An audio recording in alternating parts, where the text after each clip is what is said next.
I'm Dom Nicholls, and this is Ukraine the Latest. Today, as Ukraine strikes back against the Russian units allegedly responsible for Sunday's murderous attack on Sumy, we report how Denmark is to deploy troops into Ukraine to learn about the new age of drone warfare, and we speak to our foreign reporter Verity Bowman about General Syrski's comments that Russia's spring offensive has already started. Bravery takes you through the most unimaginable hardships to finally reward you with victory. It's the worst carnage that this world has seen since World War II. Absolutely fascinating. We are with you, not just today or tomorrow, but for 100 years. Nous ne pouvons pas, comme Européens, laisser gagner la Russie en Ukraine. Nobody's going to break us. We're strong. We're Ukrainians. It's Wednesday, the 16th of April, 3 years and 52 days since the full-scale invasion began. And today I'm joined by Telegraph's executive editor for audio, Francis Dearnley, foreign correspondent Verity Bowman, and former tank unit commander and chemical and biological weapon expert Hamish De-Bretton Gordon. I started with the latest from the battlefront in Russia. Now, in a breaking story, reports coming in over the last few hours that Ukrainian drones have struck the Russian city of Sumy in Ivanovo Oblast earlier today, reportedly targeting military infrastructure linked to Russia's 112th Missile Brigade. This comes from independent Russian media outlet Astra, but other reports are flowing in as well. Now, the 112th Brigade, along with the 448th Missile Brigade, were allegedly responsible, the two of them were allegedly responsible for Sunday's missile strike on the Ukrainian city of Sumy, which killed at least 35 civilians. Just after the strike on Sunday, you'll remember General Kirill Budanov, the head of Ukraine's military intelligence department, vowed, quote, to ensure that no war criminal, from those who gave orders to those who launched the missiles, escapes retribution. Now, the Russian Defense Ministry has said that 7 Ukrainian drones were destroyed over Ivanovo Oblast this morning. That, and Sumy, the city of Sumy, is about 200 kilometers northeast of Moscow, 600 k's or so from Ukraine, demonstrating yet again Ukraine's ability to conduct long-range precision strikes. Now, hours earlier, so probably in the early hours of this morning, but we don't have any specific details, Ukraine hit the base of Russia's 448th Missile Brigade in Kursk Oblast. Ukraine's General Staff has confirmed that its forces got through Russian air defense to make the strike this morning. The operation, they say, involved Ukraine's unmanned systems forces, the Special Ops Forces and the SBU, the Security Service of Ukraine. And they say it was launched as retaliation for the Sumy attack. You'll find footage on social media showing a huge fire roaring at the base in Kursk last night. Also, other footage of the strike on Sumy. Freelance journalist Ewan MacDonald, I would point you to his output. He's posted footage allegedly showing a Lyuchi long-range Ukrainian UAV drone, do you know me? That translates as Fury, the Fury drone hitting the site in Sumy. So more news, I'm sure, over the next few hours, but that's those reports just coming in this morning. Now, also this morning, Russian strikes on the southern Ukrainian city of Kherson killed 1 person, wounded many others in another apparent double-tap strike. We're told glide bombs were followed up by artillery strikes for those responding. Alexander Prokudin, who's head of the region, said that Russian attacks had continued as rescue workers arrived on the scene. He said this is a deliberate tactic by Russia to prevent the rescue of the victims and to harm medics, rescuers and police officers. Now, that attack, which was earlier today, came after 11 people were injured in attacks across the Kherson region yesterday. A drone strike in Sumy yesterday also killed a civilian, to which I've had no response from the trolls that messaged me in faux outrage after Monday's Ukrainian drone strikes in Kursk city that allegedly killed a civilian. Also yesterday, 5 people were injured in Donetsk Oblast, another 5 injured in Kharkiv, including a paramedic wounded near Kupiansk when his ambulance was hit by a Russian airstrike. 97 Russian drones fired across Ukraine yesterday, one of which hit the Black Sea port of Odessa last night, injuring 3 people, sparking widespread fires and damaging homes. Ole Kipa, who's the governor of Odessa region, said on Telegram the enemy has again attacked Odessa with a massive drone attack. Now, was that strike on Odessa a coincidence, a near miss, a calculated message, or actually a helpful reminder of the daily horror in Ukraine, I ask. Why do I ask that? Because yesterday, NATO Secretary General Mark Rutte was in Ukraine, in Odessa. He gave a press conference with President Zelensky. President Zelensky said negotiations on Black Sea security are underway in Ankara, in Turkey, and could shape the region's post-war stability. Now, the Kyiv Independent reporting today that those talks involve Ukraine, the UK, France and Turkey, and have included discussions about deploying foreign military personnel to safeguard Black Sea waters. President Zelensky said at the press conference, "This is not about ending the war. This is about what will happen after the ceasefire and security guarantees." Now, he noted that Turkey could play a key role in future regional security guarantees and stressed the importance of a military presence to protect coastal cities like Odessa and Mykolaiv, just a little bit further to the northeast. He said, "We are talking about the presence of a contingent at sea, and we believe that Turkey can have a serious place in future security guarantees for the sea." Now, linked to external military forces being deployed in Ukraine in a potentially very significant move, the Danish armed forces, so they plan to send unarmed troops to Ukraine. The soldiers will be sent for short-term training courses to study Ukraine's drone warfare tactics. This comes from Major General Peter Boysen, who's Denmark's commander-in-chief. He was speaking to state broadcaster TV2 earlier today. Now, the Kyiv Indie says that while several NATO countries have trained Ukrainian forces abroad, no official reports have confirmed the presence of foreign troops inside Ukraine for training purposes or other. The courses, which are expected to begin as early as this summer, will take place at training centres in western Ukraine and will not involve direct combat. General Boysen said, "We're sending some teams down to see what experiences the Ukrainians have had at first hand. They are not going there to actively participate in the war. In the 42 years I've been in the armed forces, I've not experienced things moving as fast as they are right now." I think it's fascinating that, I think it's very interesting that NATO, Western countries, are now going into Ukraine. Is this going to be like the long-range missiles and the tank issue, that when somebody's got to jump first, maybe others will follow? I think it's also doubly interesting that this is NATO going to Ukraine for training. Not the sort of, shall we say, slightly sort of arrogant, maybe, is that the wrong word, thought that Ukraine needs to come to NATO for training. There's nothing you can teach us about war. You need to come to us, fellas. We'll tell you how to do it. This is NATO going to Ukraine to say, can you show us how you do that stuff? Anyway, I think that's amazing. Unsurprisingly, Russia has totally lost its she over the news. She, obviously, being the Russian cabbage soup with onions, carrots and parsley. I'm sure you know that. The Russian embassy in Copenhagen called the decision a provocation. Yawn. Moscow's ambassador Vladimir Barbin warning it would, quote, drag Denmark deeper and deeper into the conflict in Ukraine. Barbin said facilities, including headquarters, training and education centres, as well as locations of military personnel and military equipment, both deep inside Ukrainian territory and on the front line, are a legitimate target for the Russian armed forces. To which I repeat former Latvian Defence Minister Artin Pabriks's comment to me when I erroneously used the expression about legitimate targets. He told me there are no legitimate targets in Ukraine. Absolutely correct, Mr. Pabriks. Right then, right now. So, Barbin, you can head off. Next one. A 20-year-old Finnish volunteer soldier has been killed fighting for Ukraine, Finnish newspaper Turun Sanomat reported yesterday. Now, Finland's Foreign Affairs Ministry confirmed that a Finnish citizen was either killed or went missing on Sunday. Numerous other Finnish volunteers have died in Ukraine since the start of the full-scale invasion, including former politician Vilja Mäkinen, who was killed in action in August last year. Now, activist and board member of Ukraine's Anti-Corruption Action Centre, Elena Hilushka, she's posted images on Twitter today of the Ukrainian military paying their respects to a fellow she names as Thomas Valentilis, I think in central Kyiv from what I can see in the pictures. She says to Thomas, "Thank you for protecting our freedom, dear young and bright soul."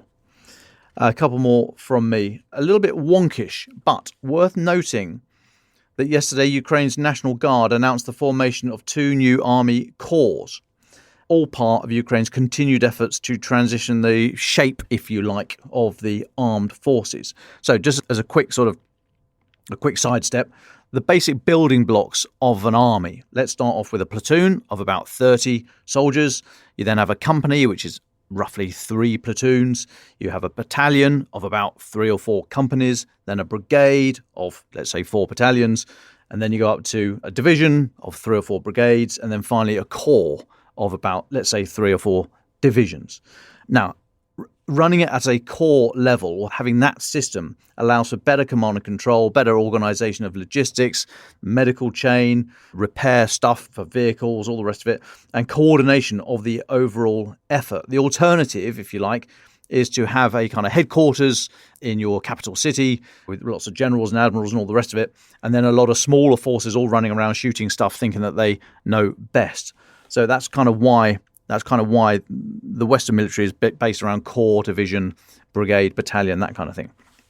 Anyway, here in Ukraine, the first Azov Corps of the National Guard is going to consist of 4 existing brigades and 1 new brigade that's being formed. Details of the second corps have yet to be announced. Chief of the Ukrainian General Staff, Major General Andrei Hinatov, said the Ukrainian military is staffing the new corps with commanders who have combat experience, and that from now on, the corps will be the main component for conducting operations.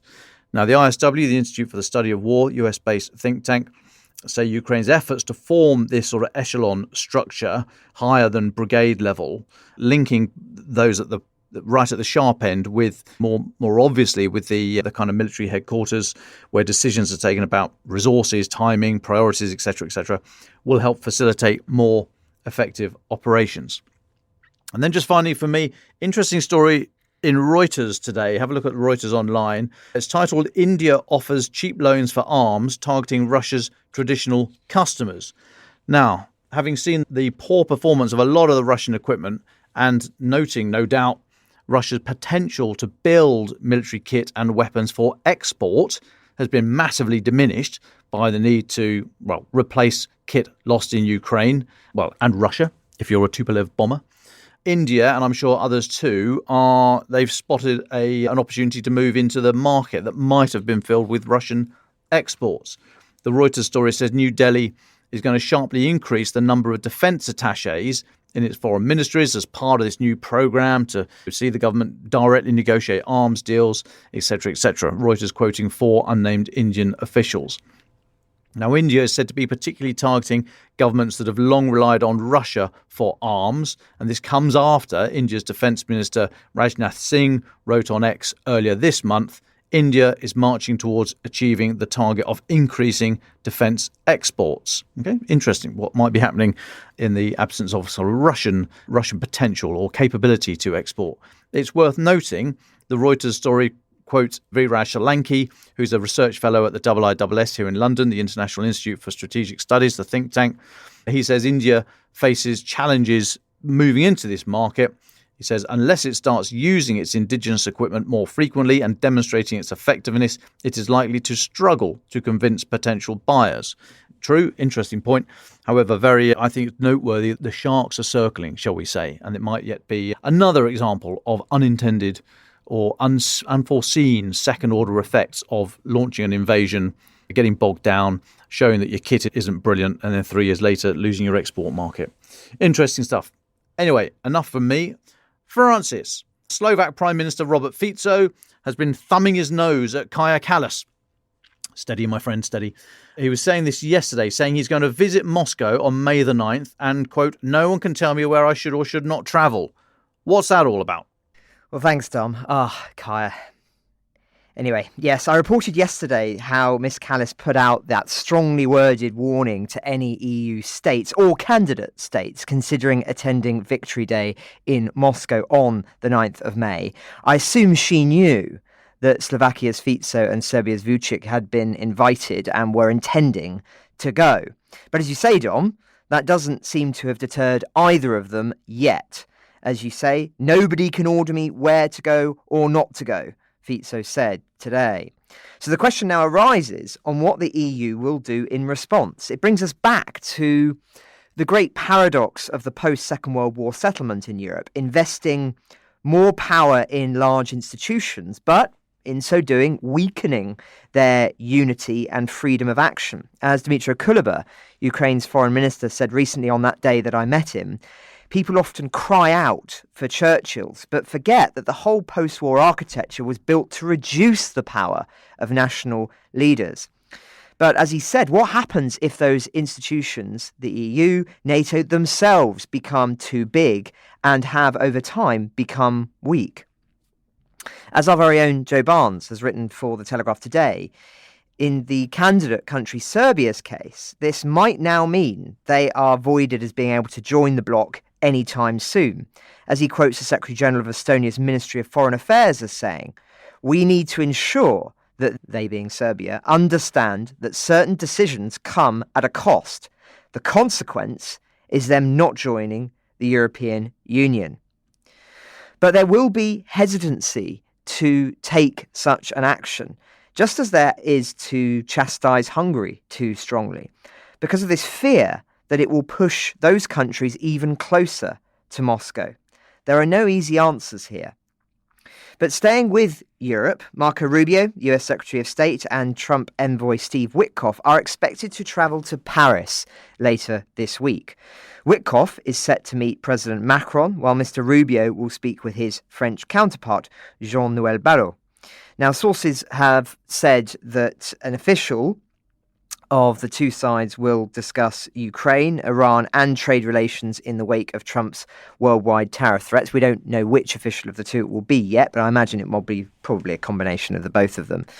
Now, one can imagine that Mr. Macron will be pretty frank with Witkoff about the way that Russia appears to be manipulating the Americans in those talks. But will that have any impact? There's been an interesting development relating to the minerals deal. The US appears to have significantly reduced the amount of money it wants Ukraine to pay back for its support in the war.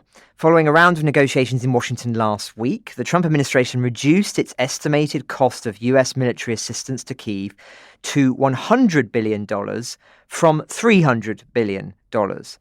That's coming from people familiar with the matter talking to Bloomberg.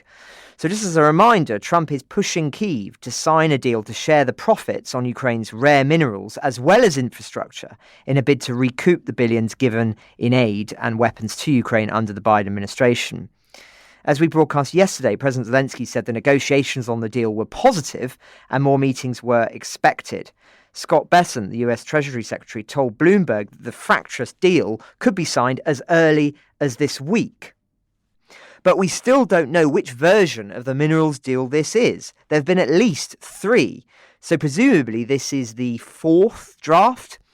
Again, from Kyiv's perspective, it's hoped that the deal will mean that Washington is invested, economically rather than philosophically, in the idea of Ukraine's future. But one, again, has to wonder, given what happened after the economic deal struck with the Afghan government in Trump's first term, whether that would make much of a difference, though perhaps it just reduces the risk of the US completely cutting Kyiv off or deliberately seeking to harm them. Turning to Ukraine explicitly, Ukraine's parliament has voted to extend martial law until August the 6th. An overwhelming majority of 357 deputies supported that extension, which allows the country to continue mobilising troops and suspends the election cycle. Only one lawmaker voted against the bill. As Dom mentioned on Monday, there had been some speculation Zelensky wouldn't seek to extend martial law so that he could potentially launch a presidential election campaign given his popularity in the wake of the Oval Office row. Perhaps he might still surprise us, and this is more of a backup plan, though bear in mind that it still feels really impossible for an election to be logistically conducted while fighting actively continues. Most argue that there would have to be some kind of ceasefire in place, which still, of course, feels a long, long way away indeed. It's been a while since we've mentioned kidnapped children, who are the subject today of a new campaign release out of the government in Kyiv called Bring Back Our Kids, trying to ensure that they are part of the conversation in so-called peace talks. We learned today that 6 young Ukrainians were rescued from Russian occupation by the charity Save Ukraine. Loyal listeners will recall we interviewed the founder and current Presidential Commissioner for Children's Rights, Mykola Kuleba, on the pod in the past. He was there to meet them, and although they would have, of course, endured deeply traumatic experiences. Today, they are safe and beginning their rehabilitation at Save Ukraine centres. To date, that team has rescued 618 children from occupation and from Russia, including 140 orphans.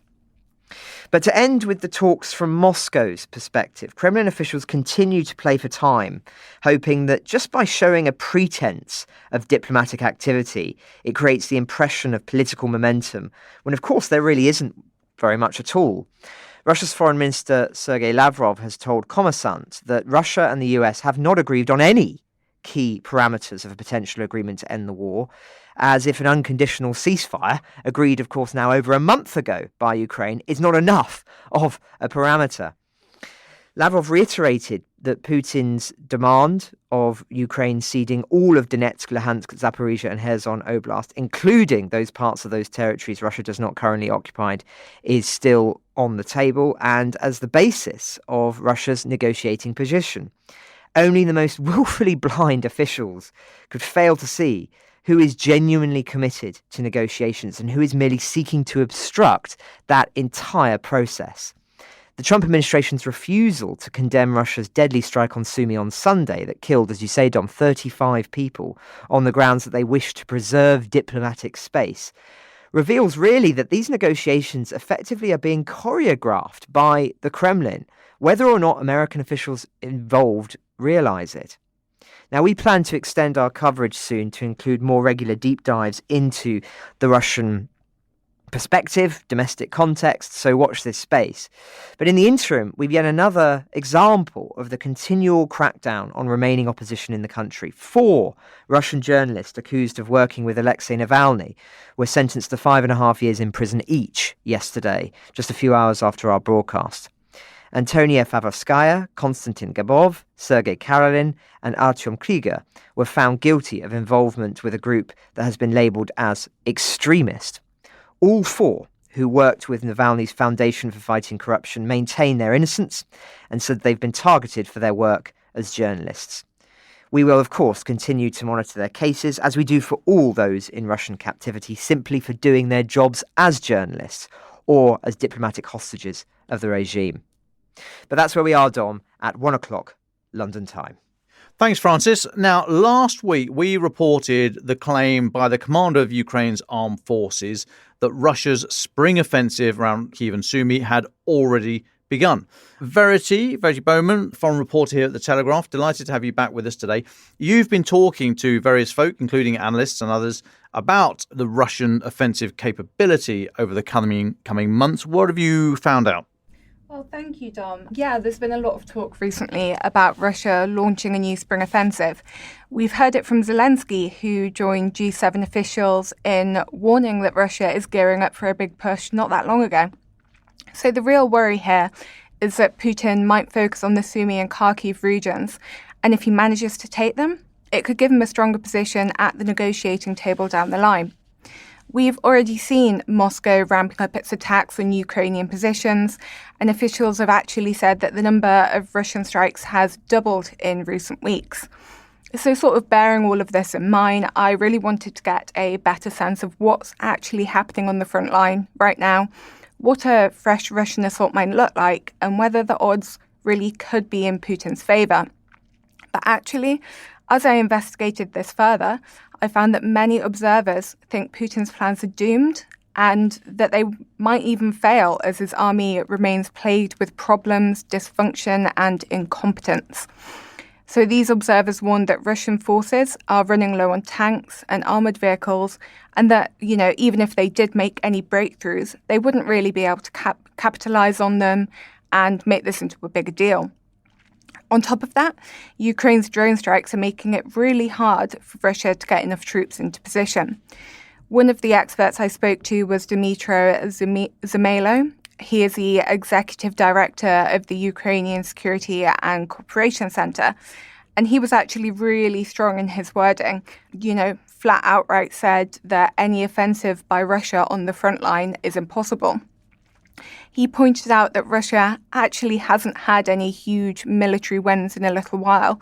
So what they're trying to do here is give the impression that they're making major moves and gaining ground. but in reality, it's just not happening. So what the experts said is that we are actually simply seeing a change in tempo on the front line, and that although Russia could potentially chop a hole in the Ukrainian line, they're not going to then be able to punch through that hole and achieve a rapid, operational, or really significant breakthrough. It's believed that Russia's best shot at a breakthrough might be in the Sumy region, as I mentioned before, and this is especially because Ukrainian troops are pulling back there after the quick Russian offensive in nearby Kursk Oblast. I also spoke to John Hardy, who is the Deputy Director of the Russian Programme at the Foundation for Defence of Democracies, and he said that Russian operations are currently very limited in scale, with assaults mainly launched by small assault groups, and that company-level attacks of around 100 soldiers are rare. He said that though these attacks are in small scale, they are still largely conducted by infantry without vehicle support due to shortages.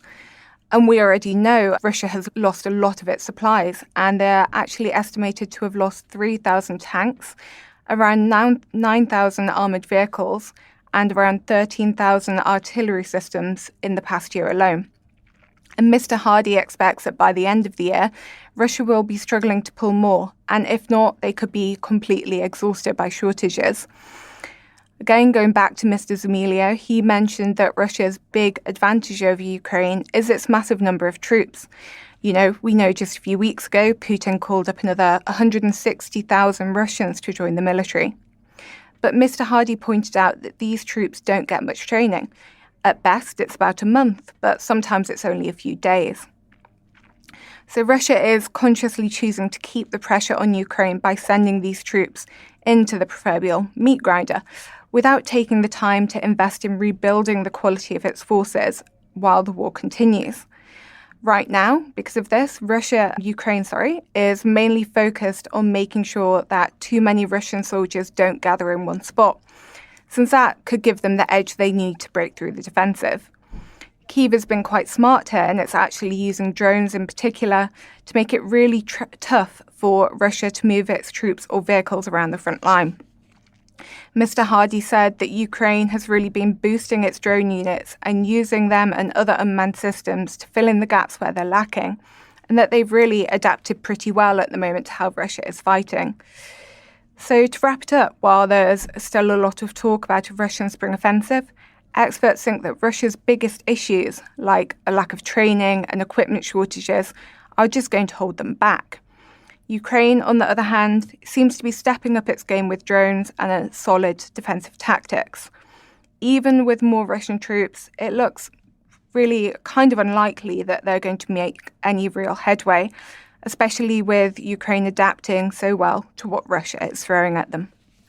Yeah, I think that's the way of things at the moment. I think there's a lot of talk about all these offensives and we could do this, we could do that. They can't really do anything at the moment. The impact of drones on the modern battlefield has been absolutely seismic, I think. Interesting you talk about the 160,000 that Russia has just conscripted. That's the spring round. Twice a year, Russia takes in conscripts for its, I think, is it 12-month service they do? Anyway, they take conscripts in and they are supposedly not deployable, these conscripts. They go in, do their basic training, get bullied, and then go home again. But what will be two things that are interesting, I think. Firstly, that 160,000 is higher than any other in recent years. It's normally about, I think, about 120, 130,000. So not a massive leap, but bigger than normal. But also, it'd be interesting to see how many of them, quote unquote, volunteer to sign contracts at the end of it, and therefore do join the regular armed forces and are then deployable into, straight into the meat grinder in Ukraine. I don't know how we'll easily get figures for that. It might be a bit sketchy and anecdotal, but we'll try and keep an eye out for that. I think there'll be huge pressure on a lot of those conscripts to sign such contracts. Anyway, thanks, Verity. We will link to your piece in the episode notes. Now, turning to Hamish DBG. On Monday, we had our Berlin correspondent, James Rothwell, on the pod. He was talking about these reported limitations on German Leopard tanks in Ukraine. I know you've got some thoughts on that. Really keen to hear those. Then perhaps could you offer any thoughts you have about this spring offensive and the chances of it actually occurring and having any effect whatsoever? And I'd be really interested in your ideas about what's going to come out of Denmark sending troops to Ukraine? Will that be enough to convince other countries to do the same? Take somebody to go first. Do you think that's going to... Denmark's been the first one here to break that sort of self-imposed limit. Anyway, a lot for you to chew on there, Hamish. Welcome back to the podcast.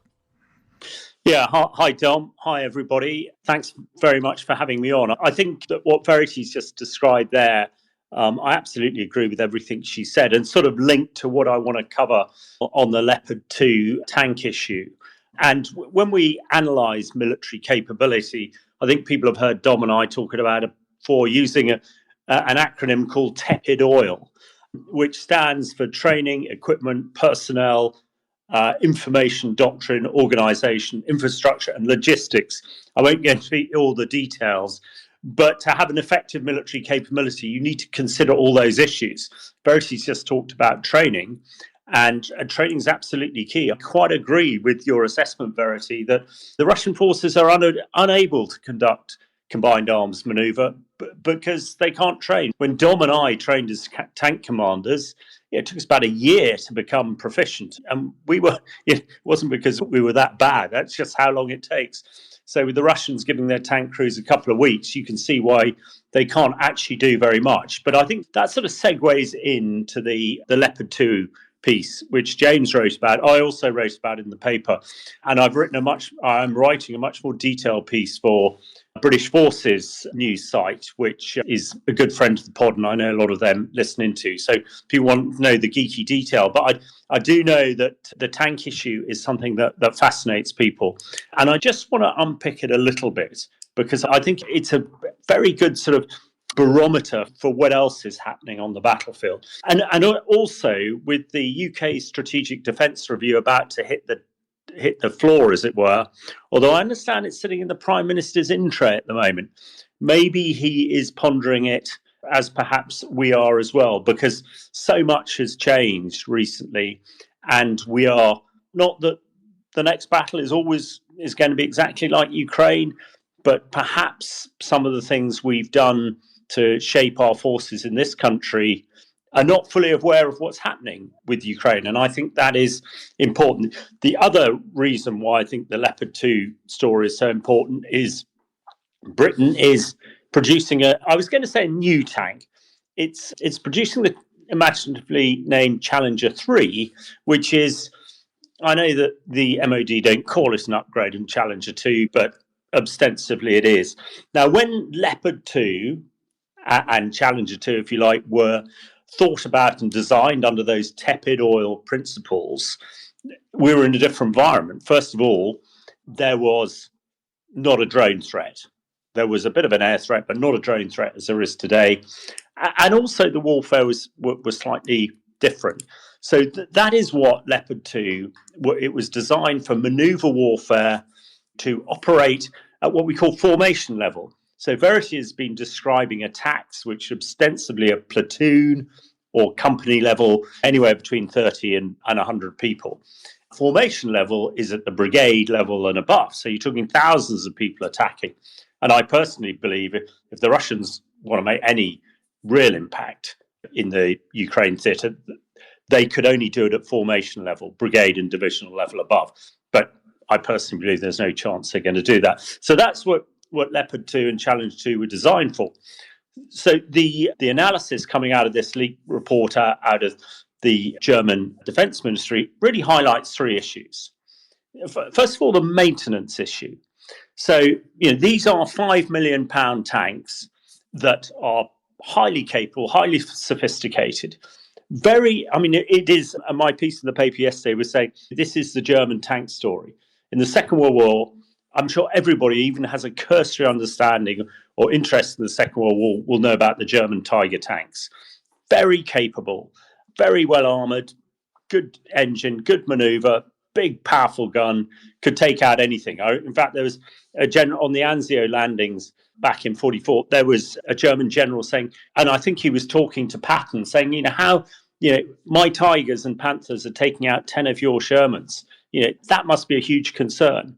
And he said, well, yeah, but I've got hundreds more. The Germans in the Second World War only had about 1,000 Tigers, whereas the Allies generated over 60,000 Shermans. The Shermans were simple, easy to use, and little training required, and they were pretty effective. They were good enough. And when you've got mass, that is important, and that is a key issue. But going back to the maintenance of the Leopard 2, it's German engineering. It's got a thing called an MTU, which is an engine in common parlance, that is great, 1,500 horsepower. But if it goes wrong, the idea in sort of NATO maneuver operations is that you would whip out the engine and put in a new one. But that was if you were moving quickly. But of course, in the Ukraine theatre, you've got 1,000 miles or so of contact line between the Russians and the Ukrainians. So you've got a force spread over huge areas. So those maintenance places for your Leopards are hundreds of miles away from the front line. And in effect, that Leopard, if it's got an engine problem, is out of the game for weeks, if not months. Now, I think, Dom, you learnt on a Chieftain, and that was my first tank, which had an old bus engine. But the great thing about the old bus engine, the Chieftain, you could hit it with a hammer. And if that didn't work, you hit it with a bigger hammer, and eventually it worked. And there was one example I sort of often quote, is the fuel injection pump solenoid in a Chieftain engine, often stuck. But you could hold it open with a clothes peg, and that would keep it going for another couple of days. You can't do that with Leopards 2s and Challenger 2s. So that whole maintenance issue is something that we really need to look at. They're so sophisticated that you just can't repair them. And it goes back to the numbers game. Mass really does matter. Verity's just explained to everybody that the Russians have lost 3,000 tanks. I mean, going back to Challenger 3, we're going to have 148 tanks. Now, if you look at Ukraine tank attrition rates, that's about 2 weeks worth, or even less. And that's going back to the Second World War. One of the key reasons the Germans lost is they couldn't generate mass, whereas the Allies could. And I think we've perhaps been seduced in the Western NATO countries by technology and having superior type kit. But actually, Stalin said, there is a real quality in quantity. And that is something that I think it is to ponder. And then the vulnerability.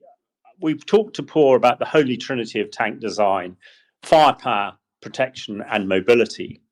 And it strikes me that the protection bit, particularly the drone protection, is something that we really need to focus on.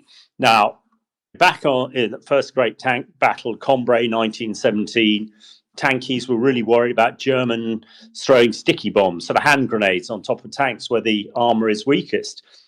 Very quickly, they realised if they put some chicken wire on the top, then that would counter that particular issue.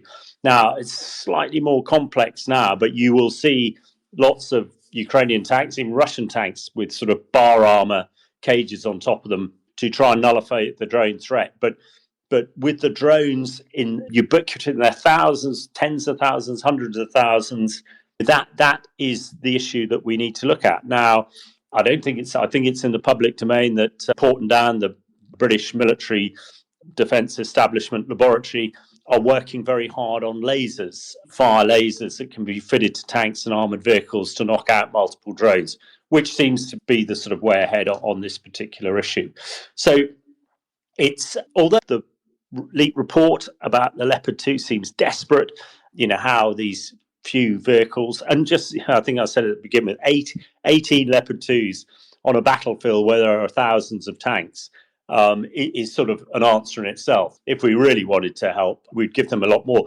Conversely, in the sort of small print of this report, I understand there is actually talk about Leopard 1. Now, Leopard 1 is a sort of 60s type creation, more basic, much more simple, and given in the hundreds into Ukraine, actually performing much better and much more successful than a few Leopards. So it's about technology and not being seduced by it. And when we look at, and going back to why I'm talking about this, apart from trying to unpick the tank issue here, is that Britain has its Challenger 3 about to come into the line, although probably not till 2030. Let's hope that it can look at some of these issues.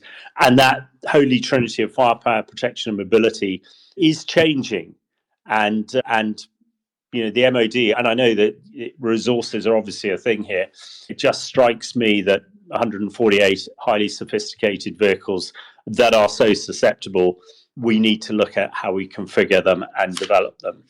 And I'll take a breath there before going on to your other two questions, Dom. I'm sure you might have some issues on what I've said or comments. Over. Well, thanks, Hamish. Yes, I mean, you talk about, you say you think the issue of lasers on British military, British tanks is in the public domain. Well, it is now. Let's hope so. Yeah, so we're going to move on to final thoughts shortly, but I do welcome your anything you have to say about the issue of Denmark deploying troops into Ukraine, and whether or not that is the moment that others follow suit, seeing that there's going to be no response from the other side. Yeah, I think this is a really interesting development that slightly, it hasn't gone under the radar as such. On the face of it, you've got NATO troops in Ukraine. It's what was done before the 24th of February 2022. Lots of British troops out there training. And that there are obviously British civil servants and others in Ukraine at the moment, and one certainly wouldn't comment on what else. To me, it makes a heck of a lot of sense for the force development for the Danish military because, as they said, they want to learn the lessons and they want to learn the right lessons. I know it is a concern within the MOD that they learn or make sure that they are getting the right view of things. And by doing it with a long screwdriver, as it were, makes life a lot more difficult. So on the face of it, I think it's absolutely as you should do. Whether the Russians will put 2 and 2 together and get 100 and allow them to act accordingly, I'm not sure. I think it's quite a smart move, actually, also, because the Russians, again, are huff and puff. But if they deliberately focus on these Danish troops, then they're getting into very sticky ground. I'm not suggesting this is an Article 5 situation, but the Danes have said we're putting soldiers there not to fight, not armed, but just to learn. And if the Russians attack them, I think the Russians are opening themselves up for activity that at the moment by NATO countries at the moment is not achievable. So yeah, I think it's good. And on the spring offensive side, I think I've given a piece to or what Verity said. I think she's absolutely spot on.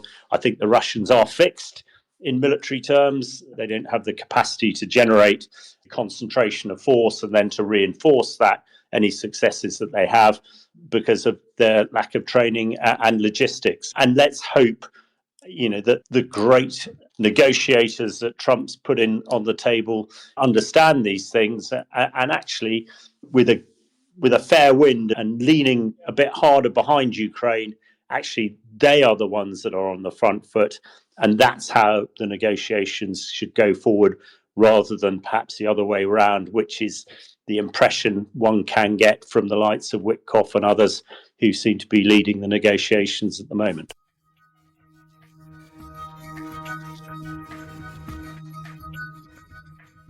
The troubles in Northern Ireland are raging. Civilians find themselves caught in the crosshairs. My father was covered in blood.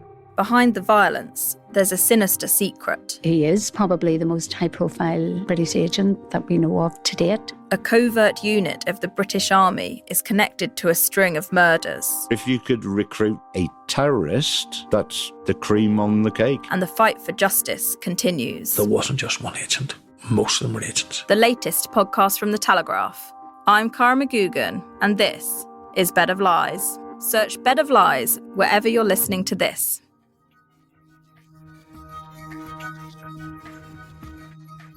Right, let's go to final thoughts now. Francis, where do you want to leave us? Well, thanks, Dom. I mentioned the kidnapped children earlier, and I wanted to read out a message we've had from long-standing listener Bo, hi Bo, who shares a little-known historical example of this horrific activity carried out by the Soviets.